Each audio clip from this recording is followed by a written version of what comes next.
តសម្រាប់ចិត្តគ្នាយើងកន្លែងនេះថាគ្លៀមមានបុកផ្ទះអញ្ចឹងណាបងឌីរ៉ូតនេះមកវាក្រោយឡាប់អីណាមកចាក់អីណាមានណាជាប់ឆ្នាំយើងនេះយើងដាក់កន្លែងហ្នឹងបត់កទៅឌីរ៉ូតហើយកន្លែងនេះមិនមកទេនិយាយថាគ្នាយើងនេះងាប់អស់ហើយនៅឲ្យយើងអ្នកឯង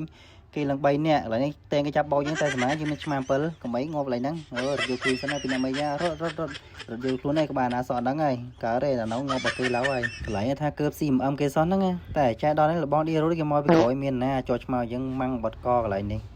កន្លែងយើងពងភ្លេមានសុកសឹងលបងហាយ៉ានឹងគុំយើងពីកាលហ្នឹងនេះចាំមើលកន្លែងហ្នឹងគេចូលមកកោយើងមានណាចង់កោគូតឆ្មាមែនកន្លែងសំខាន់ថាកោយើងបានហើយងាប់ឲ្យយើងទៀតមានណាកន្លែងនេះក៏មកមានឌីរ៉ូតមកចាក់ពីក្រោយមែនងាប់ហ្នឹងនិយាយមែនណាខាងអាឌីរ៉ូតនឹងខ្លាំងនិយាយមែនណាកន្លែងនេះនៅខាងក្រូលយើងពងដើរលបសោះមានណាតែយើងចាប់អូគេបាន3នាក់មានណាជន់ឲ្យទីម៉ាំងកន្លែងគ្នាគេងាប់3នាក់អូសាហាវមែនតែនហើយកន្លែងនេះដេញវាយអា Granger មួយទៀត Granger នេះអត់គេរត់ទេមានគេធ្វើអីនៅនោះណាមានណាគ្នាយើងដាក់បត់កកន្លែងហ្នឹងមួយទៀតហើយកាត់ជុំដល់កន្លែងនេះវាតែងឲ្យ Granger នេះគេគុំ clear lot ឡើងសង្ហាមានណាយើងទៅជន់អាទីជាប់ឆ្មាយើងមានទៀតជន់ម៉ាំងបត់កកន្លែងហ្នឹង